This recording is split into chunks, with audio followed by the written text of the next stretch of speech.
వండి వార్చిన ఒక నివేదికను బయట పెట్టారు. అయితే ఈరోజు దాని మీద నిజామీటిని ఈ ప్రెస్ కాన్ఫరెన్స్ ను నిర్వహించడం జరుగుతా ఉంది. రాష్ట్రంలో పాలన లేదు, ఎక్కడా రైతులకు యూరియా దొరకలేదు, హాస్టల్ పిల్లలు ఆసుపత్రుల్లో పాలవుతా ఉన్నారు, నీళ్లు రాక పంటలు ఎండిపోతున్న పరిస్థితి, ఈ రకమైన పరిస్థితులు రాష్ట్రంలో ఉన్నాయి. కానీ రేవంత్ రెడ్డి గారు మా ప్రభుత్వం మాత్రం డబ్బులు దంచుకునేందుకు కమిషన్లు, ప్రతిపక్షాల మీద కక్ష సాధించడం కోసం రాజకీయ కమిషన్. ఇక్కడ ఏం జరుగుతుందో రాష్ట్రంలో ఎవరు అడిగినా చెప్తారు. ఫైనాన్స్ డిపార్ట్మెంట్ లో బిల్లు పాస్ కావాలంటే 10%, 12% కమిషన్ అని కాంట్రాక్టర్లే రాష్ట్రంలో అంతా కమిషన్ల భయం చేసినారు.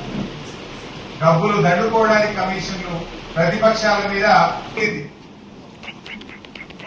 3 సార్లు కుప్పకూలిన ఆడికి ఎన్డీఎస్ఏ పోలే, ఇదే గోదావరి నది మీద అక్కడికి ఎన్డీఎస్ఏ పోదు. రిపోర్ట్ మీద కాళేశ్వరం కమిషన్ రిపోర్ట్ ను మళ్ళీ బయట పెట్టి రాజకీయ కుట్రలకు ఈ రోజు ఈ ప్రభుత్వం పాల్పడతా ఉంది. అంటే ఎంత దుర్మార్గంగా ఎట్లా ఉందంటే నచ్చిన పేరాలు లీకులు, నచ్చని 650 పేజీల్లో నచ్చిన పేరాలనే లీకులు చేసింది. నచ్చని నాయకులను బాధ్యులు గవర్నమెంట్ ఆఫ్ ఇండియా కేంద్ర ప్రభుత్వమే ఇచ్చింది. ఒకవేళ రిపోర్ట్ నిజమే అయితే